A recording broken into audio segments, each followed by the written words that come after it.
बिस्मिल्लाहिर्रहमानिर्रहीम रब्बिश्रह ली सदरी व यस्सिर ली अमरी वहलुल उक़दतम मिन लिसानी यफ़क़हू क़ौली। या अय्युहल्लज़ीना आमनुत्तक़ुल्लाह व कूनू मअस्साबिरीन। सलवात पढ़े मोहम्मद व आले मोहम्मद।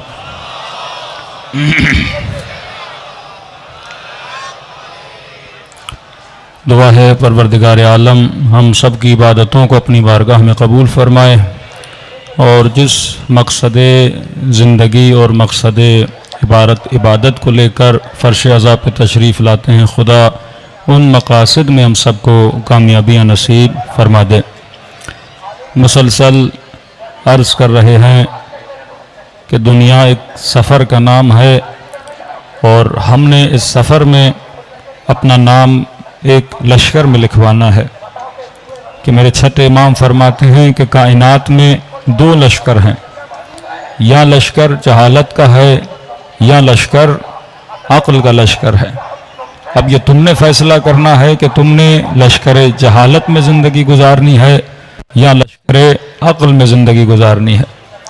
कि मेरे मौला की पूरी हदीस है जिसमें इमाम खुमैनी ने एक तफसील से किताब लिखी है, जिस पे हमने थोड़ी सी गुफ्तगू पिछले साल भी खिदमत में रखी थी। इसी तरह आपके चौथे इमाम की भी एक दुआ है सहीफ़े सज्जादिया में, गालिबन 17 या 14 उस दुआ का नाम है। उसमें भी मौला 40 सिफ़ात बताते हैं कि जिसमें यह बयान करते हैं कि मोमिन इन सिफ़ात को पहचानो, कहीं ऐसा ना हो कि शैतान इसी सिफ़त के ज़रिए से तुझे हमारे दर से क्या कर दे, दूर कर दे। कि अल्लाह ने कई चीज़ें इंसान की फितरत में रखी हैं। अब शैतान फितरत को तो नहीं बदल सकता। कि रसूल खुदा फरमाते हैं कि मैं अल्लाह की तरफ से मुबल्लिग बन के आया, मेरी जिम्मेदारी यह है कि तबलीग करूं। लेकिन कहा कि शैतान का काम तबलीग नहीं है, शैतान मुज़य्यन है, वो चीज़ों को जीनत देता है। शैतान का काम तबलीग नहीं है कि आप कहें कि मौलाना बुराई की तबलीग हो रही है। बुराई की तबलीग नहीं होती, बुराई को जीनत दी जाती है। किस तरह बुराई की तबलीग नहीं होती? क्योंकि बुराई की तबलीग करने की ज़रूरत नहीं है। बुराई में इब्तदा सी कशिश है। अब मसलन अगर किसी को रिश्वत की दावत दी जाए, पैसा किसको बुरा लगता है? उसको देखते ही उसके अंदर कशिश है। शहवानी चीज़ों में देखते ही इंसान के लिए कशिश है। अगर कोई शिकम परस्त है, उसे खाने की चीज़ें अच्छी लगती हैं। अब इसमें शैतान ने कोई मेहनत नहीं करनी कि आपको बोले कि आप पैसा ले लो, आपको बोले कि शहवानी चीज़ों के पीछे आ जाओ, आपको नशे के पीछे लगाए। कि नहीं, वो मुज़य्यन है, वो चीज़ों को खूबसूरत करता है। मेरा काम यह है कि मैं मुबल्लिग हूँ कि सुबह सवेरे नमाज के लिए उठना, वज़ू करना, 2 रकत नमाज पढ़ना, इसमें ज़हमत है। यह ऐसा नहीं है कि अजान आ जाए और आप दौड़े दौड़े मस्जिद की तरफ चले जाएं। रोज़े रखने में ज़हमत है। ऐसा नहीं कि हर बंदा बड़ी आसानी से रोज़ा रख ले। हज पे जाने में ज़हमत है, इतनी गर्मी है, तवाफ़ करना है, थकन होती है। ऐसा नहीं कि हर बंदा दौड़े दौड़े और कहे कि जनाब मुझे हज करने के बाद बड़ा मज़ा मिला या मुझे रोज़ा रखने के बाद बड़ा मज़ा मिला। फरमा नहीं, इसमें ज़हमत है, तबलीग इसकी तबलीग की जाती है। लोग इन चीज़ों को नहीं समझते। क्यों इमाम हुसैन करबला के मैदान में अगर असहाब इमाम हुसैन तीर खा रहे हैं और इमाम हुसैन नमाज कायम कर रहे हैं, ये कार ज़हमत है। उस नमाज को कायम करना, इसमें ज़हमत होती है। लेकिन शैतान के लिए किस चीज़ की ज़हमत है? फरमाए वो मुज़य्यन है। अब मुज़य्यन का मतलब क्या है? कि मसलन हर बंदा फितरतन आशिक कमाल है। वो क्रिश्चन हो, वो मसीही हो, वो हिंदू हो, हर बंदे को कमाल पसंद है, हर बंदे को परफेक्शन पसंद है। कोई इस मजमे में ऐसा जवान जो यूनिवर्सिटी में दाखिला ले और ये कहे कि जनाब मैंने तो फेल होना है? कोई ऐसा नौजवान जो मैट्रिक और इंटर या ए लेवल और ओ लेवल के एग्जाम देना चाहे, कहे मुझे फेल होना बड़ा अच्छा लगता है? हर किसी को पास होना अच्छा लगता है। वो बंदा जो फेल हो गया वो भी पास होना चाहता है। हर बंदा परफेक्शन को पसंद करता है, ये फितरत में है। हर बंदा कमाल को पसंद करता है। अगर आप ये सोच रहे हो कि इब्ने साद कमाल के पीछे नहीं था, वो भी कमाल के पीछे था। जो बंदा चोरी कर रहा है वो भी किसी न किसी कमाल तक पहुंचना चाहता है, वो बंदा जो मस्जिद में जा रहा है वो भी किसी न किसी कमाल तक पहुंचना चाहता है। किसी भी इंसान को तनज़्ज़ुली पसंद नहीं, हर इंसान तरक्की करना चाहता है। अब सवाल यह है कि मेरी जात जब कमाल की आशिक है, परफेक्शन की आशिक है, किसी भी इंसान को नक्स पसंद नहीं होता, हर इंसान कमाल को पसंद करता है। क्यों जब एक तस्वीर कामिल हो जाती है आप उसे पसंद करते हो, ये फितरत है। क्यों जब एक हसीन मंजर आपके सामने आता है आप फौरन वाह वाह बोलते हो, क्योंकि ये आपकी फितरत है। क्यों एक अच्छी खूबसूरत खत, अच्छी खूबसूरत राइटिंग जब आप देखते हो तो आप उसकी तारीफ करते हो, क्योंकि अल्लाह ने आपकी फितरत में रखा है कि आप क्या हो, आशिके कमाल हो। कि मैं फजाइली एक बयान देता हूं कि किसी रिटायर्ड फौजी ने कहा कि आप शिया मौलवी हजरात इतना अमीरुल मोमिनीन के फजाइल क्यों बयान करते हैं, दूसरों की बातें क्यों नहीं करते। मैंने कहा हमारा कसूर नहीं, ये मसला फितरत का है कि फितरत को अली इब्न अबी तालिब अच्छा लगता है। कि मुझे आपकी बात समझ में नहीं आई। मैंने कहा देखिए आपकी फितरत आशिक कमाल है, जहां उसे परफेक्शन नजर आती है फितरत उसकी तारीफ करने लगती है। मैंने कहा फौजी हैं, फौजियों वाली मिसाल दूं। मैंने कहा फौजी की ड्यूटी क्या है कि बॉर्डर पर खड़ा हो और अपने वतन और अपने सरहद का क्या करे, दिफा करे। मैंने कहा यहां दुश्मन अटैक कर दे, कुछ फौजी बहादुरी से मुकाबला करें और कुछ फौजी भाग जाएं, आप किन की तारीफें करोगे। तो कहने लगा जो खड़ा हो जाए, जो दिफा करे, जो जान को जोखिम में डाले और वतन का दिफा करे, हम उसकी तारीफ करेंगे। मैंने कहा बस यही मसला है, हम भी अली की इसीलिए तारीफें करते हैं।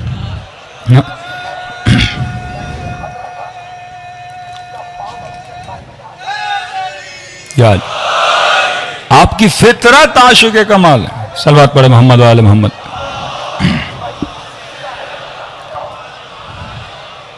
फितरत को जहां इल्म नजर आएगा ये सजदा रेज हो जाएगी, इसे जहां शुजाअत नजर आएगी सजदा रेज हो जाएगी। खुदा कभी भी अपनी कोई ऐसी सिफत नहीं बताता जिसमें नक्स हो। कहा मैं जब्बार हूं, मैं कहार हूं, मैं मुतकब्बिर हूं, मैं कदीर हूं, मैं अलीम हूं, मैं बसीर हूं, मैं समी हूं। ये सारी सिफात कौन सी सिफात हैं? कमाल की सिफात हैं। अब यहां पे एक इंसान कामिल जिस्मानी तौर पे कब बनता है कि जिसकी आंखें भी सालिम, जिसके कान भी सालिम, जिसकी जबान से कलिमात अदा करे तो सही, जिसकी जिस्मानियत भी सालिम, जिसका दिल भी सही से चले, गुर्दे भी सही से काम करें। आप कहेंगे जिस्मानी तौर पर क्या है? कामिल है। कि हम कहते हैं ना ये जबान मसलन बुलूग जिस्मानी तक पहुंचा है लेकिन बुलूग अकलानी तक नहीं पहुंचा, यानी बालिग हो गया जिस्मानी तौर पर लेकिन अभी तक अक्ल के एतबार से यह बालिग नहीं हो सका। जिस्मानी तौर पर तो हैवान भी बालिग हो जाता है, असल कमाल यह है कि इंसान अकलानी तौर पर बालिग हो जाए। अब सवाल जहन में पैदा होता है कि जब हर इंसान आशिक कमाल है, कोई भी ऐसा इंसान नहीं जो फेल होना चाहे। आप बड़े से बड़े काफर, बड़े से बड़े जालिम से जाके पूछोगे कि आपको जन्नत अच्छी लगती है जहन्नुम, वो कहेगा मुझे जन्नत अच्छी लगती है।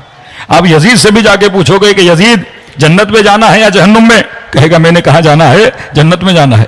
क्योंकि नक्स किसी को नहीं पसंद, जवाल किसी को नहीं पसंद, हर बंदा आशिक कमाल है। अब सवाल जन्म लेता है कि जब हर बंदा आशिक कमाल है तो फिर इब्ने साद क्यों बना, फिर यजीद क्यों बना, फिर कोई मुआशरे में जालिम क्यों बनता है, फिर मुआशरे में कोई किसी का हक क्यों खाता है। कि ये है शैतान का कमाल कि वो क्या करता है कि जो चीज कमाल नहीं है उसे कमाल बना के दिखाता है। कि जवान है इसके जहन में यह चीज डाल दी कि फला कुर्सी मिल गई तो तू कामयाब हो जाएगा, फला हुकूमत मिल गई तो कामयाब हो जाएगा, फला वजारत मिल गई तो कामयाब हो जाएगा। अब इब्ने साद के जहन में शैतान ने यह डाल दिया कि अगर तुझे रे की हुकूमत मिली तो तू कामयाब हो जाएगा। लश्कर हुसैन वालों के जहन में यह था कि अगर फर्जंद रसूल की मदद की तो हम क्या हो जाएंगे, कामिल हो जाएंगे। लेकिन अब कलाम मासूम में का इंसान, अगर इंसान साहिब बसीरत हो वो कमाल को पहचान सकता है। मौला कमाल क्या है? मासूम फरमाते हैं कि कमाल वो है जिसे जवाल ना हो। ऐसी चीजों के आशिक बनो जिसे कभी जवाल ना हो। आप किसी खूबसूरत चेहरे के आशिक बने, है कोई ऐसा चेहरा जो हमेशा हसीन रहे, आखिर मुरझा जाएगा। हुस्न को कमाल समझा, आशिक हुस्न बने, जिस दिन हुस्न गया मोहब्बत भी चली गई। फला बंदे से आपने दोस्ती की क्योंकि जनाब बहुत मालदार है, आपने माल को कमाल समझा। लोग सियासतदानों से दोस्तियां करते हैं, वज़रा से दोस्तियां करते हैं, और ये जमाना तो सेल्फियों का जमाना, कि कोई भी बड़ा बंदा पकड़ लिया और आपने सेल्फी निकालना शुरू कर दी। अब इंसान अक्लमंद ये सोचे कि अगर मैं किसी सेलिब्रिटी के साथ सेल्फी निकाल रहा हूं, उसके साथ सेल्फी निकालने से क्या उसका कमाल मेरे अंदर आ जाएगा? आप बड़े से बड़े आलिम के साथ फोटो निकालते हैं, चलो मोहब्बत का इजहार है, लेकिन उस फोटो से उसका इल्म तो आपके अंदर नहीं आना। उस मशहूर शख्सियत के साथ फोटो निकालने से उसकी शोहरत तो आपके अंदर नहीं आनी। अगर आप चेहरे के आशिक बनोगे, चेहरे को जवाल है। अगर आपने माल की वजह से किसी के साथ दोस्ती की है, दोस्ती तब तक रहेगी जब तक वो मालदार है। अगर हुस्न की वजह से कोई आपके साथ दोस्ती कर रहा है, हुस्न जब तक रहेगा तब तक ये दोस्त रहेगा। अगर शोहरत की वजह से कोई दोस्ती कर रहा है, शोहरत जब तक रहेगी ये दोस्त रहेगा, और जिस दिन वो चीज चली गई ये दोस्ती भी खत्म हो जाएगी। तभी मासूम फरमाते दुनिया की कोई ऐसी चीज नहीं जिसे हमेशा कमाल रहे। हर शय को खुदा ने दुनिया में क्या दी है? फना दी है। तभी कहा आशिक बनो किसके? ला इलाहा इल्लल्लाह के आशिक बनो। आशिक बनो किसके? खुदा के आशिक बनो, जो इमाम हुसैन के शहीद होने के बाद भी हुसैन को बका दिए हुआ है, कि आज भी दुनिया में इमाम हुसैन का नाम बुलंद है और यजीद का कोई नामो निशान नहीं है। अब शैतान का काम यह है कि वह मुज़य्यन करता है। अब इस तला तुम भरे मुआशरे में अहल बैत अलैहिस्सलातु वस्सलाम की ड्यूटी क्या है कि हमें इस गंदीदा मुआशरे से, इस नजस मुआशरे से कि पता नहीं लगता कि हक क्या है बातिल क्या है, यहां पे इमाम हुसैन ज़हूर पजीर होते हैं। और फरमा इमाम का काम है कि मोमिन को हाथ से पकड़े, सिरात मुस्तकीम पे चलाए और जन्नत का रास्ता क्या करे? दिखलाए। इस मुआशरे में फर्श अज़ा इमाम हुसैन ही आपको बताने के लिए आया है कि बंदे खुदा कमाल हकीकी क्या है, लज्जत हकीकी क्या है। दुनिया वाले जीनत दे के तुझे ये दिखाते हैं ये लज्जत है। ये बिल्कुल ऐसे है कि आप किसी निजासत को उठाओ, उसको टिश्यू पेपर में डालो और बेहतरीन हरीर और रेशम के कपड़े में बांधो और उसके ऊपर आप खुशबू लगा दो। अब आपको क्या नजर आ रहा है? जाहिर नजर आ रहा है, लेकिन आपको बातिन नजर नहीं आ रहा। लेकिन इमाम चीजों के बातिन को देखता है। इब्ने साद रे की हुकूमत के जाहिर को देख रहा है, लेकिन इमाम हुसैन उसे बातिन बता रहे हैं कि इब्ने साद रे की हुकूमत तो दूर है, लेकिन रे की हुकूमत या रे की जमीन के गंदुम का दाना भी अल्लाह तुझे नसीब नहीं करेगा। लेकिन जो आशिकान इमाम हुसैन थे, शब आशूर अपने खेमे में बिठाया, 2 उंगलियों के दरमियान उन्हें दिखाया कि तुम्हारा मकाम जन्नत मुअल्ला में क्या है। सलवात पढ़े मोहम्मद व आले मोहम्मद।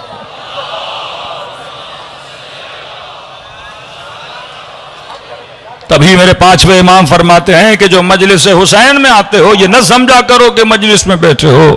फरमाया हकीकत में तुम जन्नत के बागों में से एक बाग के अंदर बैठे हुए हो। ये उसकी हकीकत है। जब दुनिया से जाओगे तो पता लगेगा खुदा ने किन कमालात से तुझे नवाजा था। तो हमने अर्ज किया जब तक हमारे वजूद में वो सिफात नहीं आती जो असहाब इमाम हुसैन की सिफत थी। मैं थोड़ा दोहरा रहा हूं ताकि जिन लोगों ने आज ज्वाइन किया है वो चीजों को समझ ले। हमने कहा पहली सिफत, अगर चमकना चाहते हो असहाब अबी अब्दुल्लाह अल हुसैन की तरह, अगर अपने वजूद में वो नूर पैदा करना चाहते हो जो असहाब इमाम हुसैन में था, एक एक सिफत को पढ़ो। बड़ा आसान है। कहते मौलाना आज इमाम ज़माना नजर नहीं आ रहे, हम क्या करें कुर्ब खुदा के लिए? तो मैंने कहा वो सिफात अपने अंदर पैदा करो। यही काम करते थे कि पूरा कूफा गुमराही की तरफ है, लेकिन हबीब वहां से निकलता है, मुस्लिम इब्न उसजा वहां से निकलता है, हानी इब्न उरवा शहीद हो जाते हैं, मुस्लिम इब्न अकील शहीद हो जाते हैं। ये भी तो उस जमाने में थे। उन लोगों के लिए शैतान ने किसी और चीज को कमाल बनाया, लेकिन इनके पास विलायत की ऐनक थी जिसके जरिए से ये स्कैन कर पाते थे कि हक क्या है और बातिल क्या है। मैंने शायद कल या परसों की मजलिस में भी आपको अर्ज किया था कि बंदों में जब गुमराही फैलती है तो बंदगान खुदा में, अब देखिए उम्मत क्या करे, उम्मत तो परेशान है। जब उम्मत के अकाबिर सारे के सारे हक बन जाएं और ये हक आपस में टकराने लगे, तो फरमाया इंसानों में अगर हमने हिदायत का किबला किसी को बनाया तो वो अली इब्न अबी तालिब को बनाया। अहादीस जब आपस में टकरा जाए और समझ में ना आए कि सारे के सारे मौलवी हदीस पढ़ रहे हों, कि आज का जवान यूनिवर्सिटी का पढ़ा लिखा कहे कि मैंने राह हक की तलाश में जाना है, बरेलवियों के मदरसे में जाए तो एक बात सुने, अहले हदीस के मदरसे में जाए तो दूसरी बात सुने, शियों के मदरसों में आए तो तीसरी बात सुने। अब ये जवान कंफ्यूज हो जाता है कि मौलाना हम तो दीन हासिल करने के लिए गए थे, किसी ने यहां तक बोल दिया कि रमजान शो होता है, 4-4 मौलवी टीवी पर बैठे रहते हैं, एक सवाल होता है, चारों के चारों मुख्तलिफ बातें कर रहे होते हैं, यहां तक कि बहस इतनी गर्म हो जाती है कि एक दूसरे से लड़ना शुरू हो जाते हैं। क्या जो मदरसों में जाके इतना दीन पढ़ के इनको पता नहीं लगा कि हक व बातिल क्या है, तो हमें कैसे पता लगेगा 4 किताबें पढ़ के कि हक क्या है बातिल क्या है। तो आज की नस्ल कंफ्यूज होती जा रही है। हक व बातिल को पहचानने में ये रसूल खुदा थे जिन्होंने इंसान को बता दिया कि हक क्या है और बातिल क्या है। तभी फरमाया कि ये मत देखना कि हक कहां जा रहा है, ये देखना कि अली इब्न अबी तालिब कहां जा रहे हैं। तो जब कंफ्यूज हो जाओ शख्सियात में कि उम्मत सारी शख्सियात का एहतराम करे, एक तरफ नबी की जोजा, एक तरफ तलहा जुबैर, अब देखेंगे आमने सामने खड़े हैं, अब कहेगा मैं किसका साथ दूंगा। तो फरमाया जब कंफ्यूज हो जाओ शख्सियात में, तो मैंने शख्सियात में अगर किसी को हक बनाया है वो अली इब्न अबी तालिब को बनाया है। अब एक तरफ अहादीस में कंफ्यूजन हो जाती है, चलो शख्सियात का पता लग गया, लेकिन यहां पर आप टीवी और यूट्यूब खोलते हो, एक मुफ्ती भी कह रहा है काला रसूलुल्लाह, शिया भी कह रहा है काला रसूलुल्लाह, अहले हदीस भी कह रहा है काला रसूलुल्लाह, बरेलवी भी कह रहा है काला रसूलुल्लाह। अब उम्मत तो रसूल को मानती है ना, अब दोनों ने मदरसों से पढ़ा है, ये भी कह रहा रसूल ने कहा, ये भी कह रहा रसूल ने कहा, और इतना कॉन्ट्रोडक्शन है ना हदीस में। एक तरफ रसूल कह रहे हैं जुल्म के खिलाफ आवाज उठाओ, दूसरी तरफ कह रहे हैं हाकिम जालिम भी हो लेकिन बोलने की इजाजत नहीं है। एक तरफ बोले कि आमिर बिल मारूफ व नही अनिल मुनकर, कि बुराई को मिटाओ अच्छाई को आम करो, दूसरी तरफ कहें कि अगर हाकिम फासिक भी है, फाजिर भी है, शैतान की आवाज उसके अंदर से आ रही, तुम्हारे दीन को भी फासिद कर रहा है, तुम्हें इजाजत नहीं कि तुम हाकिम के खिलाफ क़ियाम करो। अब यह परेशान हो जाता है। फरमाया जब अफराद में कॉन्ट्रोडक्शन आ जाए तो फरमाया अली को देखना कि अली कहां जा रहा है, जहां अली जाएगा वहां हक जाएगा। और फरमाया जब अहादीस में ट्रेडिशंस में कॉन्ट्रोडक्शन नजर आए तो हदीस को किसके साथ मिलाना, कुरान की आयत के साथ मिलाना। बड़े से बड़ा मुफ्ती भी कहे कि यजीद पे लानत नहीं आती, लेकिन कुरान की आयत उठाना। खुदा कह रहा लानतुल्लाह अलल कौम ज़ालिमीन, अल्लाह की लानत है जालिमों पर। तो अगर हदीस कुरान की आयत से टकरा रही है तो फरमाइए मेरी हदीस नहीं है, इसे या दीवार पर मारो या जूते की नोक पर रखो, क्योंकि कभी भी नबी कुरान के खिलाफ बात नहीं कर सकते। जो कुरान बोलता है उसी की तशरीह मोहम्मद रसूलुल्लाह करते हैं। सलवात पढ़े मोहम्मद वाले मोहम्मद पर।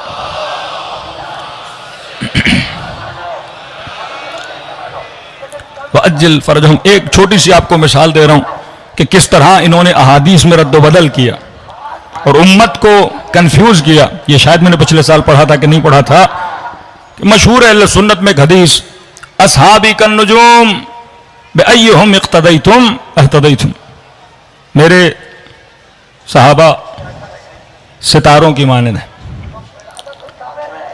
बिअय्युहुम इक्तदैतुम अहतदैतुम, जिसके पीछे भी जाओगे तुम्हें क्या मिलेगी, हिदायत मिलेगी। और क्या कहा कि अली माल हक वल हक मा अली, अली हक के साथ है, हक किसके साथ है, अली के साथ है। देखिए एक होती है थ्योरी, एक होता है प्रैक्टिकल। अब मैं कहूं कि हक थ्योरी है, आप कहेंगे मौलाना हक का कोई जिस्म है, हक को मुझे प्रैक्टिकल करके दिखाइए। तो कहा कि यह न देखना हक कहां जा रहा है, यह न देखना कि हक की थ्योरी कहां जा रही है, यह देखना कि अली कहां जा रहे हैं। अमीरुल मोमिनीन है, लिबास हक, जामा हक। कि मसलन कुरान को नेज़ों पे बुलंद किया कि ला हुक्म इल्लल्लाह, ये नारा हक का है कि नहीं, थ्योरी है कि अल्लाह के अलावा कोई हुक्म नहीं चलेगा, नारा है, थ्योरी है। अब सवाल यह है कभी इस थ्योरी को मैं उठाता हूं, कभी फला उठाते हैं, कभी फला उठाते हैं। अब हमें कैसे समझ में आए कि हक क्या है बातिल क्या है। दो लफ्ज हैं, एक है मुजमल, एक है मुबय्यन। मसलन कहा कि ला तक़रबुस सला, नमाज के करीब ना हो। अब अगर आपने पहला जुमला सुना ये मुजमल है, अब सारी उम्मत कहे कि हम नमाज के करीब नहीं आएंगे। अगले जुमले में उसकी तबयीन की, वह अंतुम सुकारा, जब नशे की आलम में हो या नशे में हो तो फिर नमाज के करीब ना आना, लेकिन अगर नशे में नहीं हो तो नमाज पढ़ सकते हो, कोई ऐब नहीं है। पहला जुमला मुजमल, दूसरा जुमला उस मुजमल चीज को क्या कर रहा है, उसकी तबयीन कर रहा है।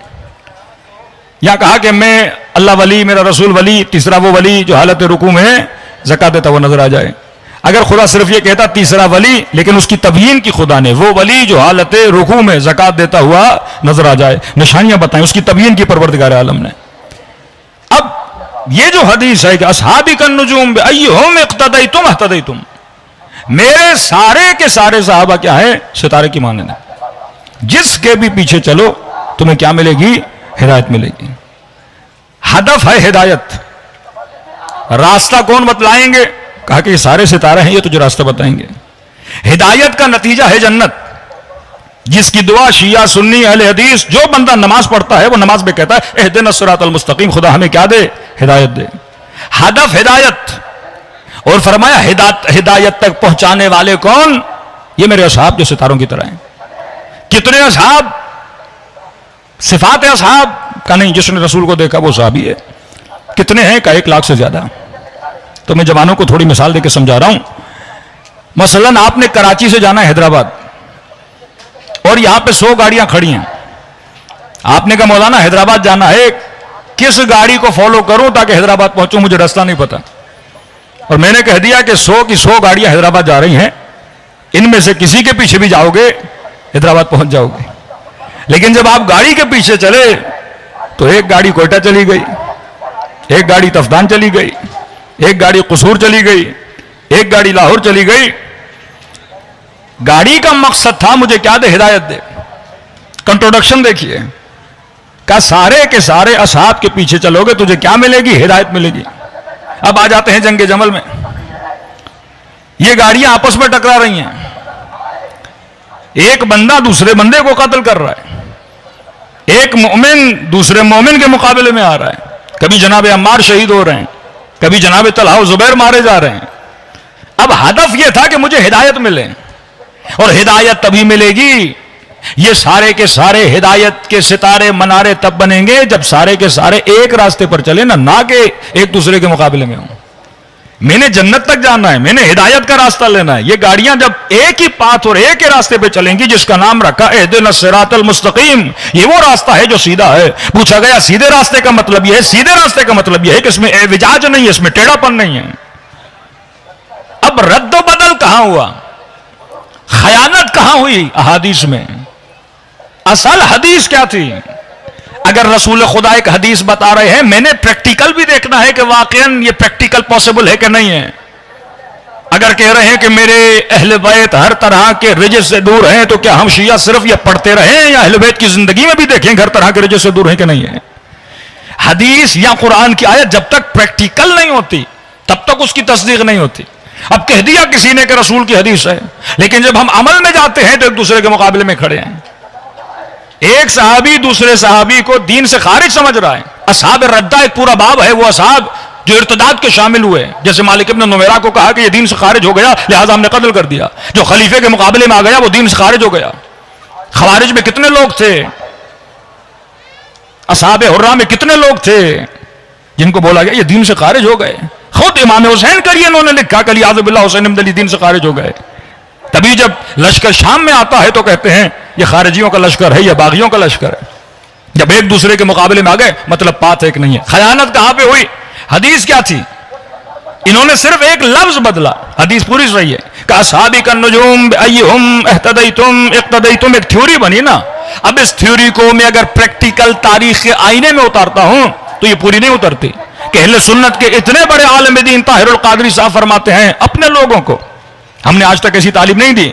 हम कहते हैं पढ़ो तारीख से इबरत सीखो, कुरान पढ़ो इबरत सीखो। वातबरू या उलिल अलबाब, अय साहिबान लुब, अय साहिबान मगज, कुरान के किस्सों से कुरान की आयतों से इबरत लो। कुरान मुर्दों पे पढ़ने के लिए नहीं है, मुर्दा चला गया। कुरान इसलिए है ताकि इबरत सीखो। कुरान जिंदों के लिए है, मुर्दों के लिए नहीं है। लेकिन आज हमने कुरान और सूरह रहमान को सिर्फ अपने मुर्दों के लिए रख दिया है। फरमा नहीं, कुरान मुर्दा रूहों को जिंदा करने का नाम है। कुरान मुर्दा फिक्र को बेदार करने का नाम है। जिस तरह करबला इंसानी फिक्र को बेदार करने का नाम है, इसी तरह कुरान फिक्र को बेदार करता है।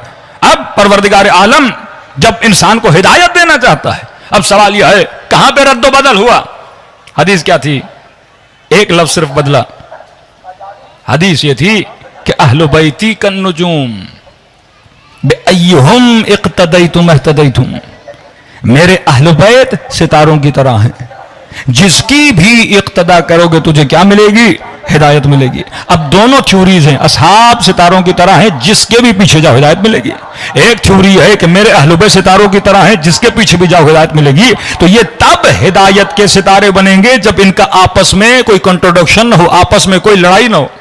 आप 12 इमामों को उठा लें, कभी नहीं मिलता कोई इमाम किसी से लड़ा हो। इमाम हसन जब सुलह करते हैं तो लोग आते इमाम हुसैन के पास, क्या है फर्जंद अली तुम तलवार उठाओ हम आपका साथ देंगे। तो इमाम हुसैन क्या फरमाते हैं? फरमाते हैं हसन जिस तरह तुम्हारा इमाम है इसी तरह हुसैन का भी इमाम है। जो हसन के जमाने में हुसैन ने, अगर इमाम हुसैन मौला हसन के जमाने में होते वही करते जो इमाम हसन ने किया।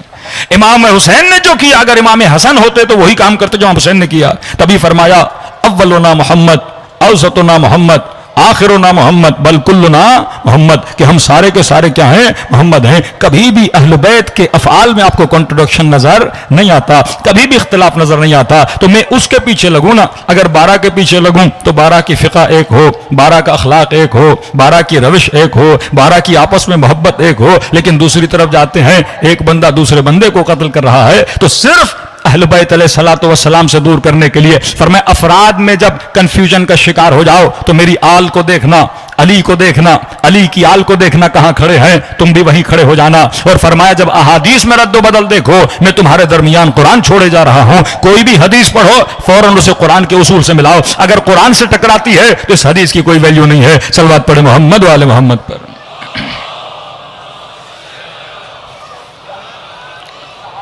अब ये वही बंदा इस नतीजे पे पहुंचेगा जो साहिब बसीरत होगा। पहली सिफत असहाब इमाम हुसैन की ये साहिब बसीरत, ये कुरान भी समझते थे, हदीस रसूल भी समझते थे। काजी शुरै जैसा काजी जस्टिस है, आप समझें एक जमाने का चीफ जस्टिस एक फतवा दे रहा है, लोग उसे काजी उल कुज़्ज़ात मान रहे हैं, और वो लेटर लिख रहा है कि इन इन दलाइल की बुनियाद पर, रसूल की इन इन हदीसों की बुनियाद पर इमाम हुसैन का हाकिम वक्त के खिलाफ क़याम करना सही नहीं है, क्योंकि हाकिम वक्त उलिल अम्र है, और जो उलिल अम्र के खिलाफ निकलता है ये रसूल ने कहा, वो रसूल ने कहा, लिहाजा अलियादु बिल्लाह उसको कत्ल करना क्या है, जायज़ है। यजीद ने फतवा लिया, फतवा लेने के बाद इमाम हुसैन को क्या किया, शहीद किया। यही झूठे फतवे आपके ज़माने में भी निकले कि मुसलमान मुसलमान को कत्ल कब करता है, जब इन फतवों के पीछे लगता है।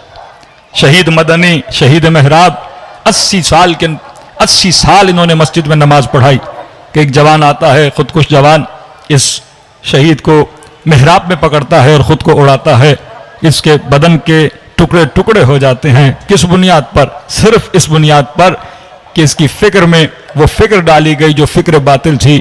उम्मतें इसी तरह गुमराह हुई। फरमाया अगर इस गुमराही से बचना चाहते हो तो क्या बनो, साहिब बसीरत बनो, जनाब बुरैर की तरह, यजीद इब्न सुबैत की तरह, मुस्लिम इब्न औसजा की तरह, जनाब जॉन की तरह, जनाब वहब कल्बी की तरह। ये वो थे जो हक़ व बातिल की पहचान रखते थे। दूसरी सिफत हमने आपकी खिदमत में अर्ज़ की जो असहाब इमाम हुसैन में थी, वो थी विलायत पजीरी। जब तक हमारे वजूद में एक्सेप्टेंस ऑफ विलायत, कंप्लीटली इताअत मासूमीन, इताअत खुदा नहीं आती, तब तक हमारी जिंदगियों में बरकत नहीं आती। तीसरी सिफत हमने बताई सारिउ इलल खैरात, फरमाया कार खैर में जितना जल्दी हो सके दौड़े दौड़े आगे बढ़ो, कभी भी सुस्ती न किया करो। जिन्होंने सुस्ती की, जनाब जहश ने सुस्ती की, अगले दिन करबला पहुंचा, पछता रहा था कि ऐ काश में हुसैन की मदद करता और दरिया में डूब के मर गया, लेकिन ये जिंदगी कैसी, एक दिन पहले शहीद होता तो आज इमाम ज़माना जिस तरह यजीद इब्न सुबैत को सलाम कर रहे हैं, मुस्लिम इब्न औसजा को सलाम कर रहे हैं, इसको भी इमाम सलाम कर रहे होते। लेकिन इसने कार खैर में सुरअत नहीं दिखाई, कार खैर में जल्दी नहीं की। फरमाया कभी भी नेकी और खैर का मौका अपने हाथ से न जाने दिया करो, क्योंकि इंसान को अपने लम्हे का नहीं पता कि मैं जिंदा हूं कि नहीं हूं। चौथी सिफत असहाब इमाम हुसैन की ये थी कि असहाब अहल बैत अलैहिस्सलाम के अंदर एक जज्बा होता था जो खुशी का जज्बा था, जो खुदा ने कहा जन्नत वालों की निशानी है, जन्नत वाले हमेशा खुश रहते हैं, इनके चेहरों पे मुस्कुराहट होती थी, इनके दिल मुतमईन होते थे। आज जवानों में सबसे बड़ी बीमारी, खवातीन सबसे बड़े मसाइल का जिनका शिकार हैं, वो कौन सा मसला है, वो डिप्रेशन का मसला है, वो एंजाइटी का मसला है, वो पैनिक अटैक्स आते हैं लोगों को। अब सवाल है, अली वाला भी है, नमाज भी पढ़ता है, रोजा भी रखता है, मजलिस में भी आ रहा है, इसे क्यों डिप्रेशन हो रहा है? अल्लाह तो कहता है हम मोमिनों के दिलों पे सुकून को नाजिल करते हैं। अरे कल शहीद होना है, बुरे रात को लश्कर हुसैन में हंसी मजाक कर रहा है, खुशी खुशी के आलम में बैठा हुआ है, पता है कि कल शहीद हो जाएंगे, लेकिन चेहरों पे खुशी है।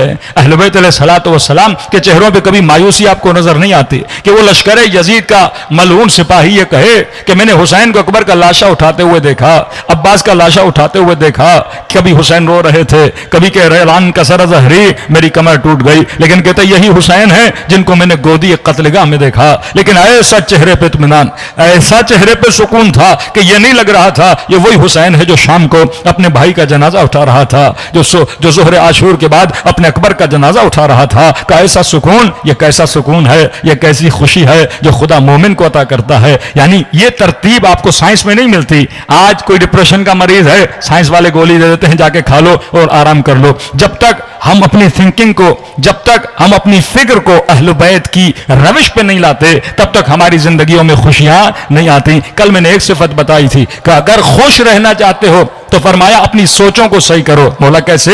फरमाया हुस्न ज़न रखा करो। ये मोमिन जो मोमिन के लिए सूए ज़न रखता है, ये इंसान को तबाही और बर्बादी की तरफ लेकर जाता है। फरमाया मोमिन के लिए हुस्न ज़न।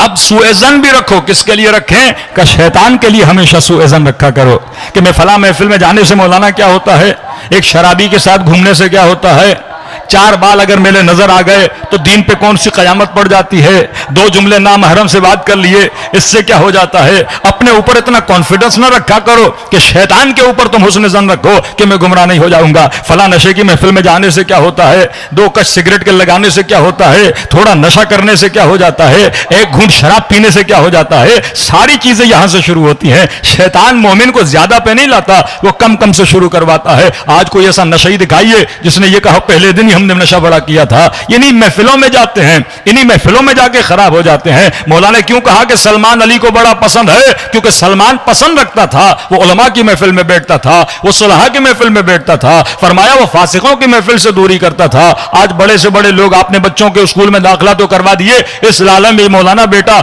O लेवल पढ़ लेगा, बेटा A लेवल पढ़ लेगा, ये इंग्लिश मीडियम में चला जाएगा, लेकिन उसी स्कूल में डांस क्लासेस होती हैं, म्यूजिक क्लासेस होती हैं। अरे जिन बच्चियों के साथ आपकी बच्ची पढ़ रही है वो हिजाब नहीं करती, जिन बच्चे के साथ आपका बच्चा पढ़ रहा है उनके घरों में न वो तहजीब है, न वो तमद्दुन है, न वो इस्लामी कल्चर है। मुकम्मल उनका माइंड जो है वो वेस्टर्नाइज हो चुका है। अब बाप बड़ा आजादार है, मां बड़ी आजादार है, लेकिन 8-8 घंटे बच्चे उन स्कूलों में जाते हैं। फिर फायदा क्या हमारे सरमाएदार होने का? फिर फायदा क्या इस मकतब में खुम्स के तसव्वुर का कि जब तक अपने एजुकेशन सेंटर नहीं बनाओगे, जब तक अपने वजूद के अंदर अपने तालीम के इदारे नहीं बनाओगे, 8 घंटे बच्चों को हवाला कर देते हो इन फिस्को फुजूर वाले स्कूलों में, सिर्फ इसलिए कि बच्चा इंग्लिश पढ़ ले। भाई आप क्या इंग्लिश मीडियम स्कूल नहीं खोल सकते? क्या बेहतरीन निजाम वाले चीजें नहीं खोल सकते? एक टीचर ही तो रखना है, 4 अच्छी किताबें तो रखनी है। मैं ये नहीं कहता किताबों को बदल दें, यही किताबें रखें जो ऑक्सफोर्ड की किताबें हैं, क्योंकि अगर हम यहां पे किताबें बदलेंगे फिर आपने जाहिर है हायर एजुकेशन के लिए फिर यूके वगैरह बच्चों को भेजना है, वहां पे वही किताबें होंगी। सिर्फ महफिल इसकी अच्छी रखो, टीचर इसका अच्छा रखो, पढ़ाए ऑक्सफोर्ड की बुक, लेकिन ये हो कि टीचर के जहन इस्लामी हो, ये बच्चे के जहन पे काम करे, इसे मोरल वैल्यूज बताए, इसे अहले बैत अलैहिस्सलात व सलाम की चीजें बताए, इसे वाजिबात का पाबंद बनाए कि कल ये बच्चा अगर बाहर मुल्क में भी चला जाता है इसका बुनिया इतना मजबूत हो,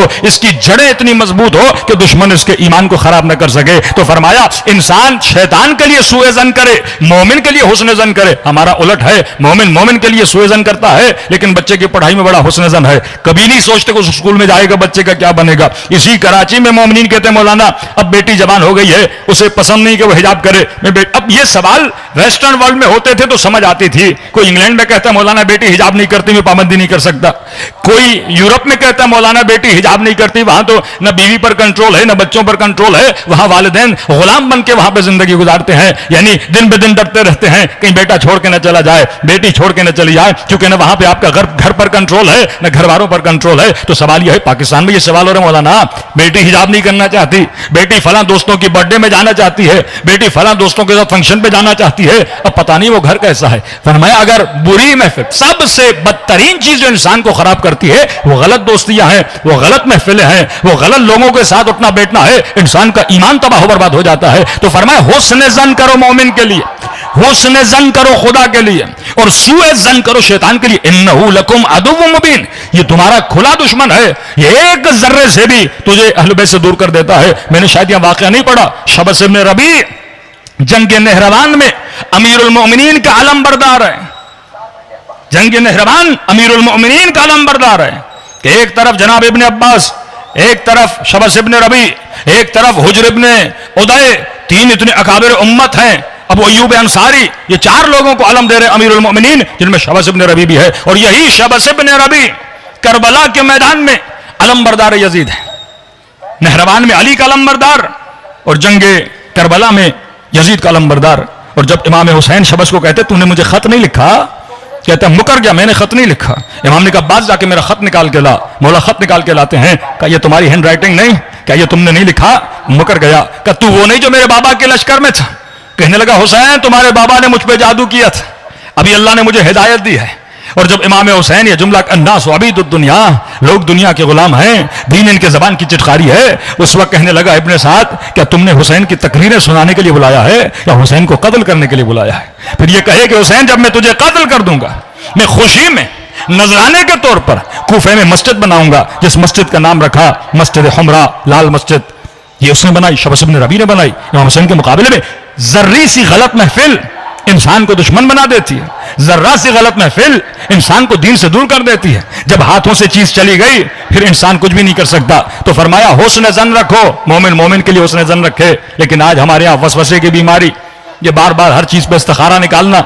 अल्लाह ने अक्ल दी है, 2+2 करो, कैलकुलेशन करो और कैलकुलेशन करके अपने नताइज पर पहुंचो। वो बिजनेस हो या शादी के मामलात हो, बेटी की शादी हो।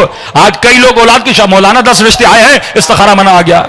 अब उस इस्तिखारे के चक्कर में 10 रिश्तों को जवाब दे दिया, बेटी की उम्र चढ़ गई और जिंदगी इसकी तबाह बर्बाद कर दी।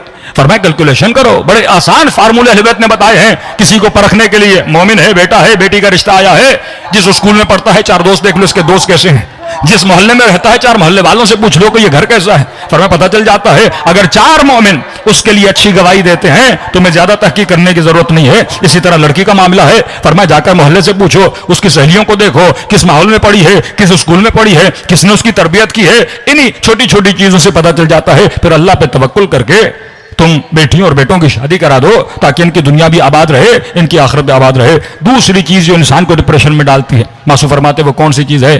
फरमाया वो इंसान 3 है ना, प्रेजेंट, फ्यूचर, पास्ट। फरमाया अगर सुकून की जिंदगी में वक्त गुजारना चाहते हो तो वक्त हाजिर में जिंदगी गुजारना सीखो। कई लोग हैं जो पास्ट में रहते हैं और उस अपने पास्ट की वजह से गमगीन रहते हैं। कई माएँ हैं, मौलाना मेरा बेटा बड़ा जवान था, दुनिया से चला गया, अब उसी बेटे के गम में रोए जा रही है, रोए जा रही है, रोए जा रही है। फरमाया हाल में जिंदगी रहना सीखो। मौलाना हम पहले बहुत अमीर थे, अब ये मसाइल हो गए, हम गरीब हो गए। अब वो अपनी अमीरी पे रो रहा है कि पहले ये था आज ये है। कहीं हाल में रहना सीखो। कई लोग वो हैं जो फ्यूचर के खौफ से डिप्रेशन में आ जाते हैं। हमारे यहां अक्सर बुढ़े हजरात जो 50-60 क्रॉस कर जाते हैं वो मौत का सोच सोच के पहले ही मर जाते हैं। फरमाया आज में रहो, कल का क्यों सोचते हो? जो चीज आनी है वो आ जाएगी, उसमें ज्यादा सोचने की जरूरत नहीं है। 2 जुमले अहले बैत अलैहिस्सलाम फरमाते हैं पास्ट के हवाले से तदबीर और इबरत, माजरत, इबरत और निदामत, ये पास्ट के हवाले से। फरमाया अगर गुज़श्ता जिंदगी में कोई गुनाह किया है नादिम हो जाओ, अल्लाह के दरबार में तौबा मांगो, परवरदिगारा मैंने गुनाह किया, मैंने खता की, मुझे माफ कर दे। और इबरत लो कि खुदाया मैंने जो खता की दोबारा वो गुनाह नहीं करूंगा। कि अब अपने हाल को बेहतर बनाओ। बाज लोग ऐसे मौलाना मैंने इतना बड़ा गुनाह किया, पता नहीं खुदा बख्शेगा कि नहीं बख्शेगा। अल्लाह खुद कह रहा है कि अगर तेरे गुनाह दरख्त के पत्तों से ज्यादा हो मैं अरहमुर राहिमीन बख्श देता हूं, सहरा के जर्रों से ज्यादा हो, आसमां के सितारों से ज्यादा हो, बारिश के कतरात से ज्यादा हो, बख्श देता हूं। कभी कभी तो रिवायात में क्या तुम्हारा गुनाह मेरी रहमत से ज्यादा बड़ा है? कहा नहीं या रसूल अल्लाह। का फिर क्यों खौफ खा रहे हो? नादिम हो गुनाह पर, इबरत हासिल करोगे परवरदिगारा आज के बाद कभी गुनाह नहीं करूंगा। बहुत प्यारी रिवायत, बहुत प्यारी रिवायत का एक गुनहगार को कयामत के दिन ले जाया गया और उसे उसका नाम अमाल दिया गया। ये जब नाम अमाल को देखता है तो उसमें इतनी नेकियां, हज, उम्रे, नमाजें, नमाज शब, कुरान की तिलावतें, सच्चाइयां, अच्छे अच्छे काम। तो कहता है मलाइको लगता है गलत फहमी से किसी और का रजिस्टर लेकर आए हो, ये तो मेरा है ही नहीं, ना मैंने हज किया ना मैंने उम्रा किया, कुछ भी नहीं, ये किसकी फाइल लेकर आए हो? कहते तुम्हारी फाइल है।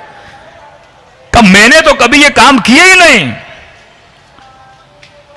दुआ कुमिल पढ़ते हो ना, युबद्दिलुल्लाहु सय्यिआत बिल हसनात, का खुदा ने तुम्हारी बुराइयों को नेकियों में बदल दिया।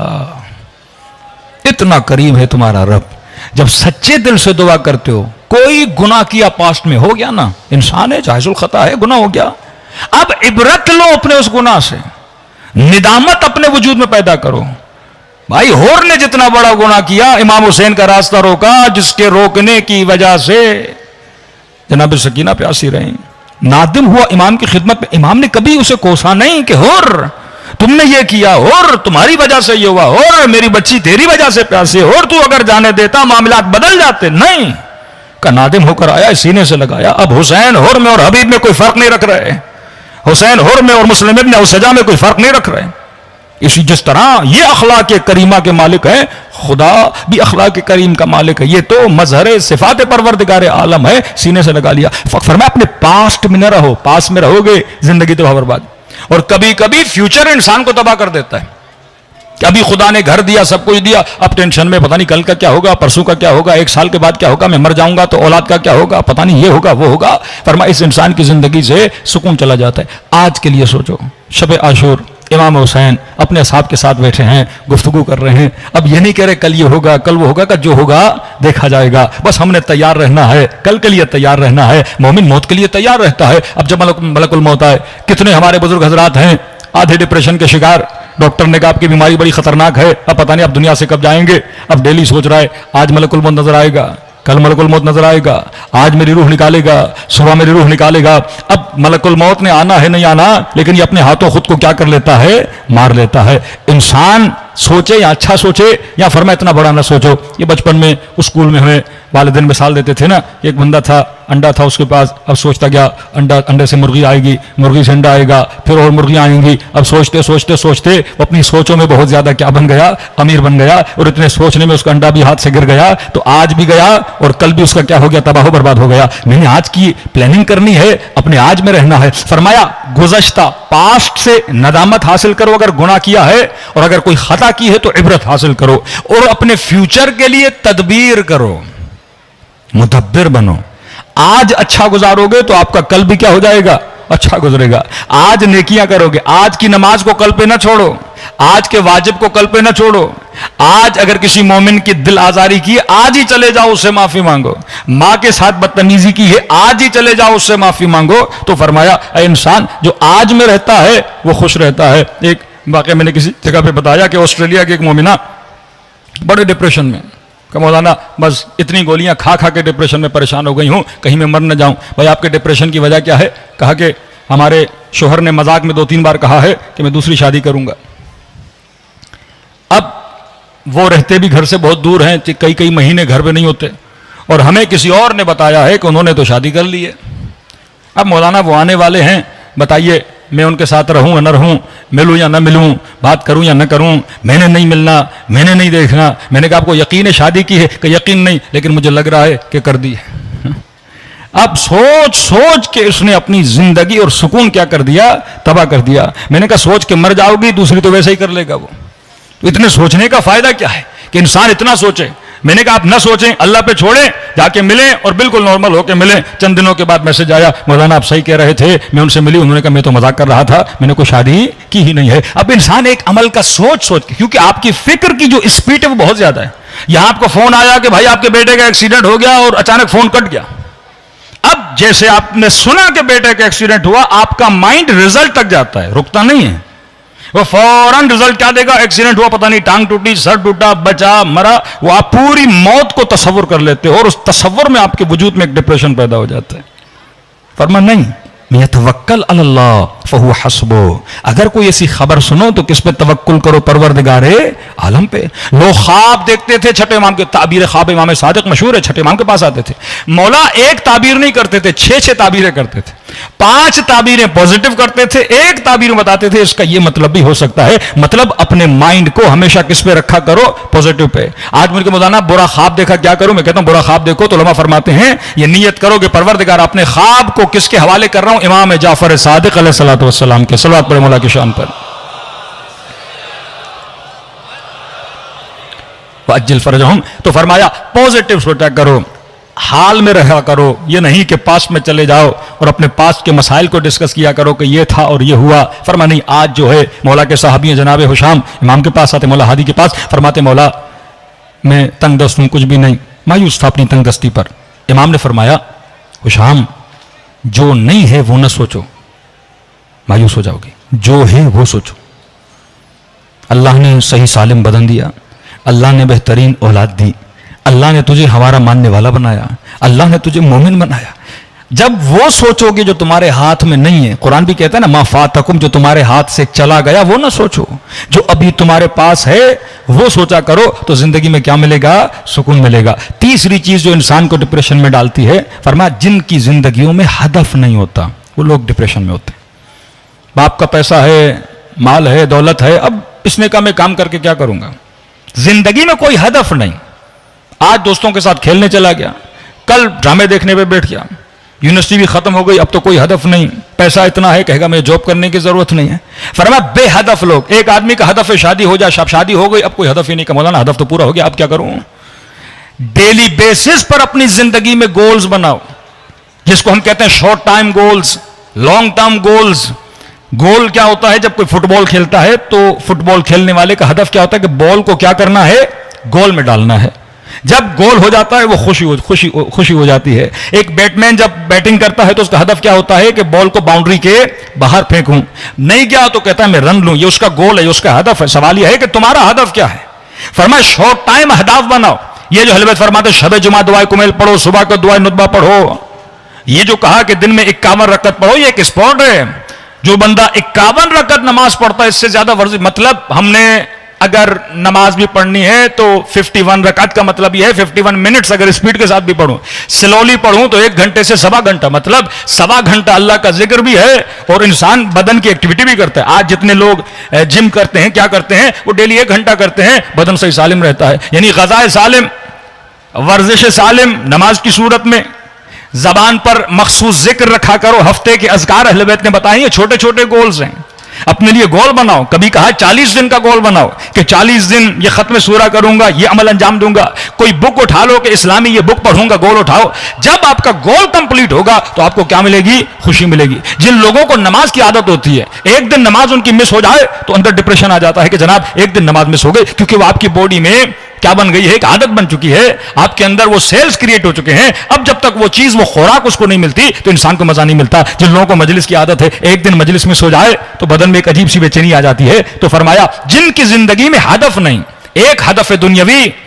देखिए मुख्तलिफ अहदाफ हैं। इकोनॉमिकली हदफ बनाओ कि मैंने कितना इकोनॉमिकली स्ट्रांग होना है।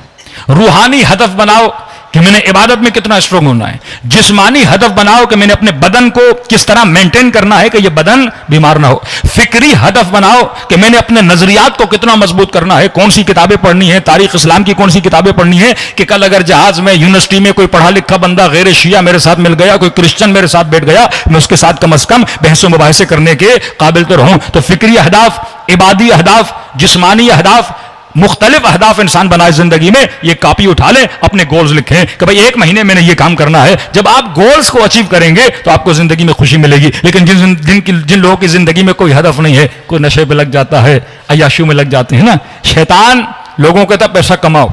जब आप पैसा कमा लेते हो फिर शैतान लोगों को यह भी बताता है कि आपने पैसा खर्च कैसे करना है। एक तरफ कमवाता है, दूसरी तरफ अय्याशियां करवाता है। वो शयातीन को, बंदा या गुमराह को हदफ दे रहा है। मासूमीन भी आपको हदफ दे रहे हैं। ये नहीं कहा पैसा न कमाओ, का पैसा कमाओ, फिर आपको सोशल वर्क बता रहे हैं अमीरुल मोमिनीन, यतीम परवरी करो, गरीब परवरी करो, माशरे में इस्लाह करो, एजुकेशन के लिए काम करो। 4 नौजवान जो पढ़ना चाहते हैं लेकिन तवानमंदी नहीं है, उन नौजवानों को पढ़ाओ। ये तुम्हारी इन्वेस्टमेंट है, माशरे की बेहतरी भी करोगे और आखिरत में अपनी कब्र को, आखिरत को क्या करोगे, आबाद करोगे। सल्लल्लाहु पढ़े मोहम्मद वाले मोहम्मद पर।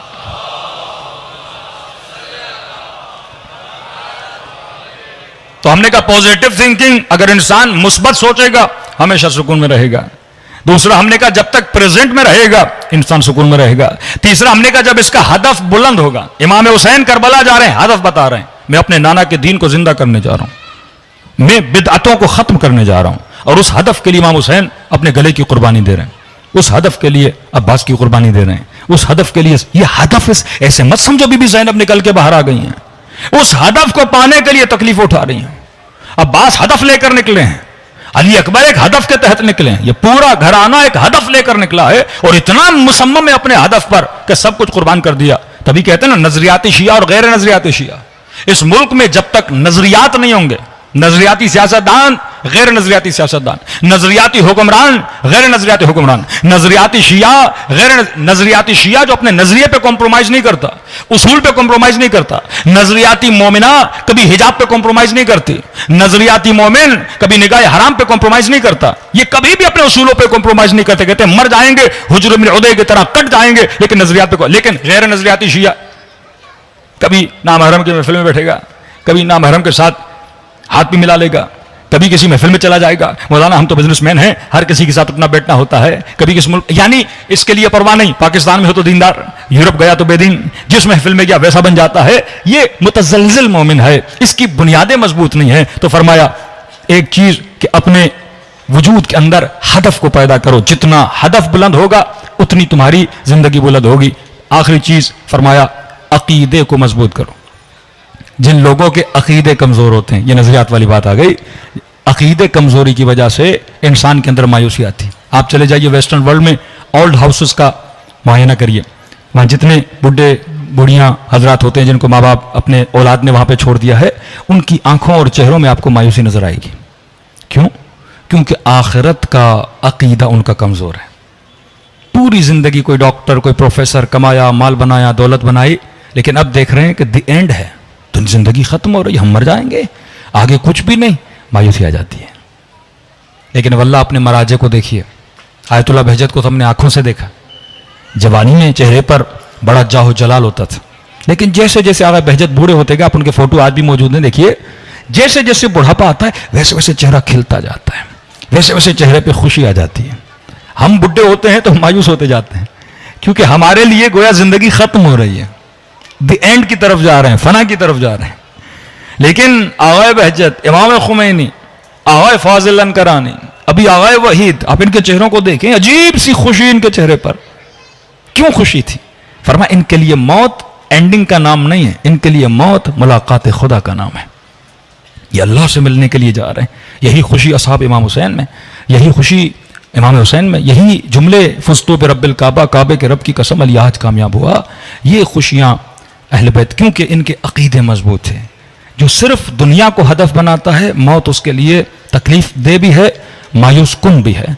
लेकिन जो अकीदे क़यामत पर मजबूत अकीदा रखते हैं, ईमान रखते हैं, वो जब मौत के करीब जाते हैं तो उनके लिए मौत मौत नहीं, अली की ज़ियारत का नाम है।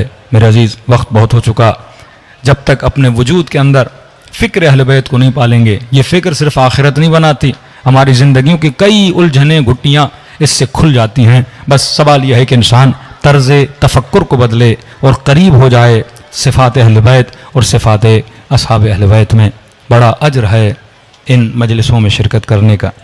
कल शायद आगाए शेख अब्बास कुम्मी के बेटे का मैंने वाक़या आपको बताया कि नहीं, याद नहीं आ रहा। ये 20 साल से ज़ाकिर इमाम हुसैन थे, 20 साल। एक बंदा 20 साल से ज़िक्र अभी अब्दुल्लाह हुसैन करे। और एक देखिए, एक मौलवी और एक जाकिर के पास क्या है? गले के अलावा कुछ नहीं। आपका गला नहीं तो कुछ भी नहीं। आप एक खतीब से क्या सुनना चाहते हो? उसकी आवाज़।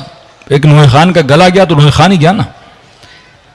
कहते हैं एक मुहर्रम पढ़ने के बाद तकलीफ हुई मेरे गले में, डॉक्टर को दिखाया कि आपको कैंसर है। कब बचूंगा कि नहीं, इलाज मुमकिन है कि नहीं? का शेख अली, शर्त यह है कि 20 महीने कलाम न करो, बात न करो। बात करोगे गले की रगों पर प्रेशर आएगा, लिहाजा नुकसान होगा। हाँ, जिससे जो चाहिए लिख के बोलो। हाँ, नमाज की हद तक आप पढ़ो कुरान की आयतें। शेख अली कहते हैं कई महीने, यानी एक मुहर्रम से दूसरे मुहर्रम तक मैंने कलाम नहीं किया। फरमाते जब मुहर्रम के दिन आए, अज़ाए हुसैनी शुरू हुई। अब एक जाकिर की क्या तमन्ना है, वो जिक्र हुसैन करे। कहता मैं रोने लगा। मैंने कहा मौला हुसैन, आपने मुझसे तौफीक जिक्र छीन ली। मौला इस जिंदगी का क्या फायदा कि जिसमें मैं जिक्र हुसैन न कर सकूं। कहते 4 मुहर्रम आई, बिस्तर पर पड़ा हुआ बड़ी तकलीफ में, ख्वाब के आलम में अपने वालिद गिरामी को देखा और उन्होंने कहा कि शेख अली, सामने वाले कमरे में रसूल खुदा बैठे हैं और इमाम हुसैन बैठे हैं और मुझे कह रहे हैं शेख अली को बुलाओ और कहो कि हमारे लिए मसाइब हुसैन पढ़े। मैंने कहा मेरी जुर्रत कि मैं रसूल खुदा के सामने मसाइब पढ़ूं का हुक्म है, आओ। का कमरे में गया, रसूल खुदा की ज़ियारत हुई, इमाम हुसैन की ज़ियारत हुई। मकाम है बाज़ ज़ाकिरों का।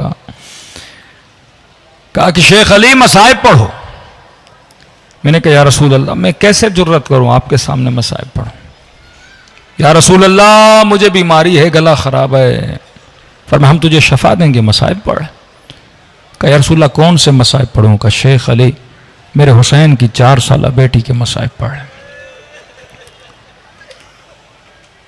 कहते हैं ख्वाब के आलम में मैंने सोचा क्या पढ़ूं, सिर्फ एक जुमला पढ़ा और पढ़ने के बाद रसूल खुदा गश खा गए।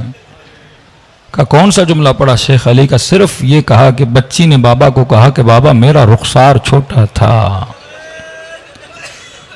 जालिम का हाथ बड़ा था।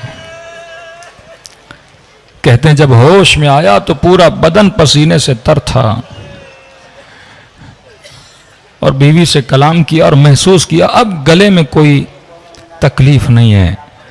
अपने खातिरात में लिखते हैं कि मोमिनों, मैंने इस ख्वाब से यह समझा कि जिक्र हुसैन में खुदा ने शफा रखी है, और अगर रसूल खुदा को हुसैन की बच्चियों का वास्ता दो, बच्चे का वास्ता दो, तो बड़े से बड़ी बीमारी भी हो खुदा क्या करता है? दूर। ये अकीदा होना चाहिए मोमिन का। अपने मरीजों को फर्श अज़ा पिलाया करो और दुआ किया करो खुदा उनको शफा दे। दिलों को करबला लेकर चलें।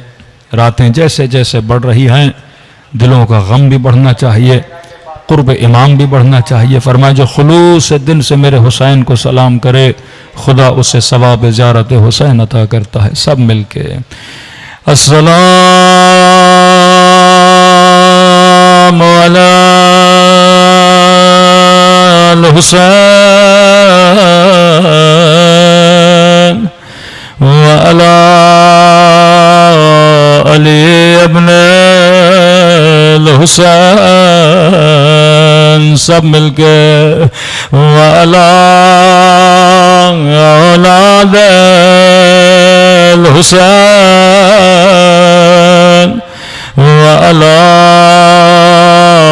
अस्हाबे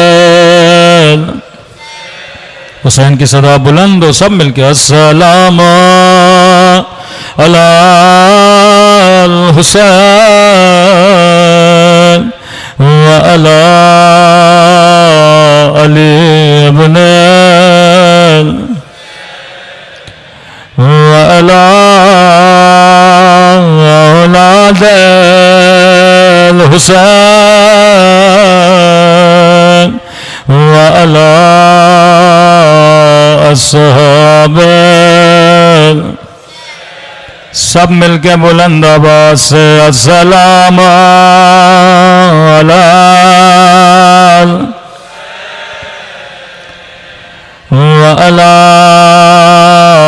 अली इब्न व अला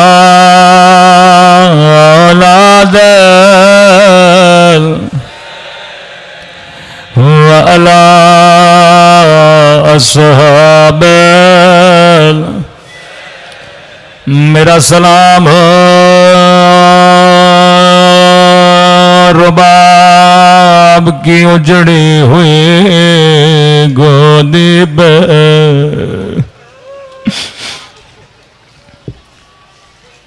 खुदा किसी माँ को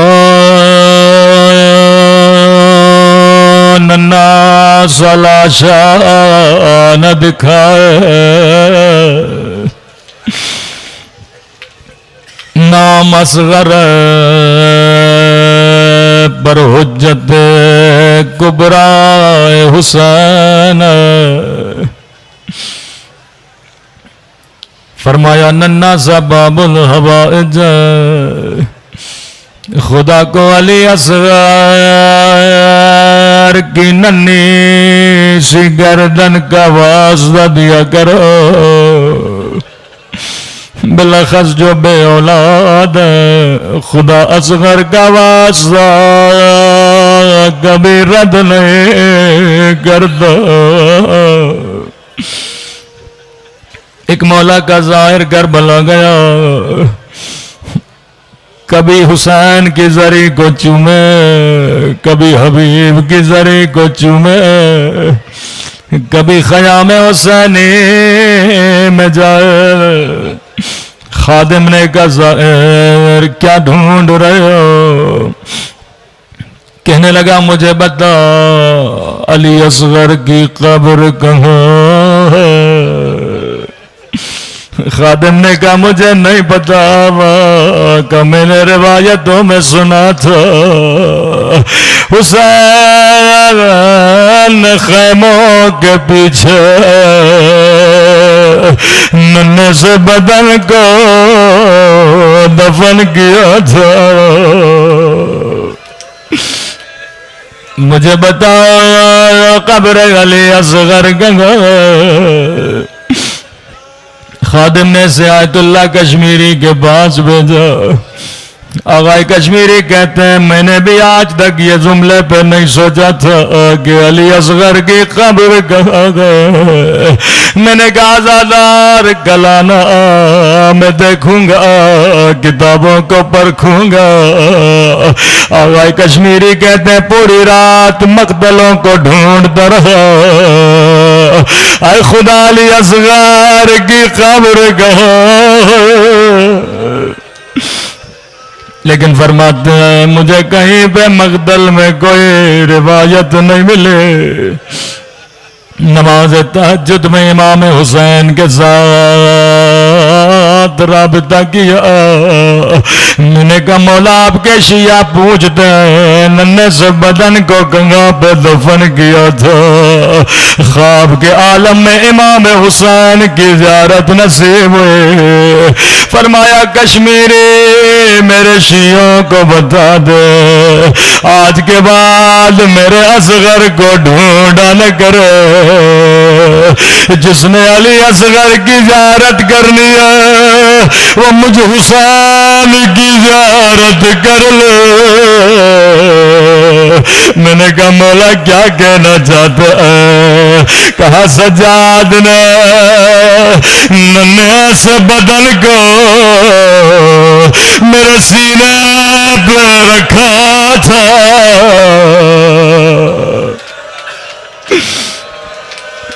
असगर का बदन मेरे सीने पे। खुदा आपको नन्ही सी कब्र असगर के ज़ियारत नसीब कराए जो सीने हुसैन पे।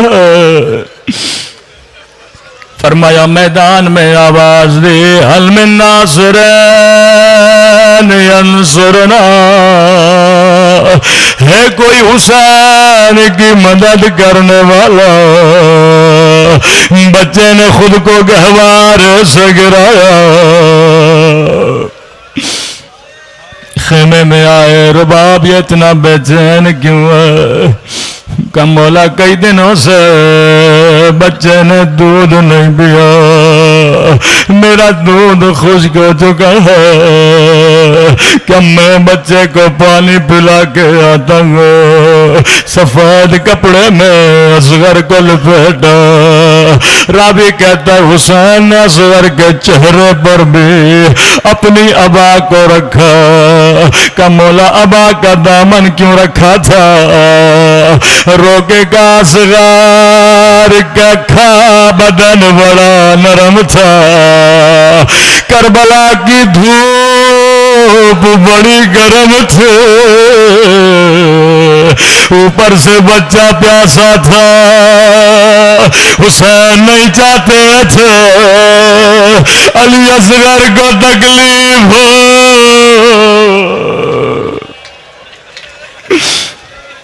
फौज अर्ज किया दुश्मनी हुसैन के साथ मेरे बच्चे ने तेरा क्या बिगाड़ा। लई ने आवाज दे के कहा हुसैन तुझे प्यास खुद लगी है। तू बहाना बच्चे का कर रहे हो। असगर को दोनों हाथों पे उठाया। काली असगर हुज्जत खुदा के बेटे हो। बेटा हुज्जत तमाम करो। एक मर्तबा नन्ही ज़बान बाहर आए। असगर ने अपने होठों पे फेरे। लश्कर यजीद मुंह छुपा छुपा के रोने लगा।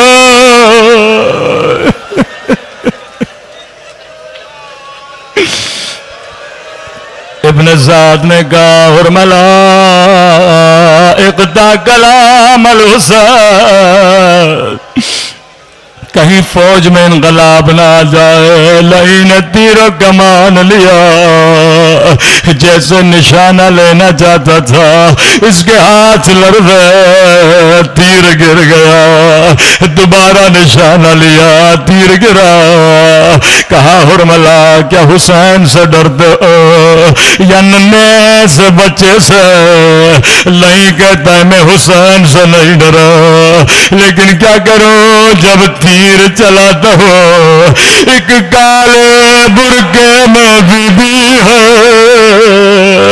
जिसने सर पे कुरान रखा है, कह रही है हुरमला मेरे बच्चे ने तेरा क्या बिगाड़ा, मेरा 6 महीने का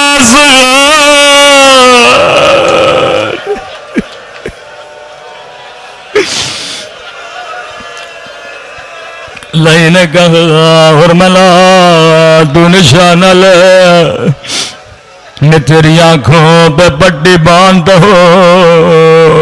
रिवायत के जुमले अरबों के यहाँ 2 तरह के तीर होते थे। एक तीर इंसानों को गिराने के लिए, एक तीर घोड़ों को गिराने के लिए। लई ने वो तीर लिया जिसका वजन शेर से ज्यादा था। यहाँ तीर कमा से निकला मिनल उज़ुल इलाल उज़ुल। अल्लाह जाने हुसैन पे क्या गुजरे। रावी कहता है जैसे तीर लगा हुसैन ने खंजर निकाला, जिस कपड़े में बच्चे को लिपटा था जल्दी जल्दी से हुसैन ने कपड़ा फाड़ा। चौथे इमाम से कहा मौला आपके मौला ने ऐसा क्यों किया? का पहले बच्चा कपड़े में बंद था, जैसे तीर लगा बच्चे ने तड़पना शुरू किया। हुसैन ने कपड़ा फाड़ा ताकि असगर को तड़पना में आसानी हो।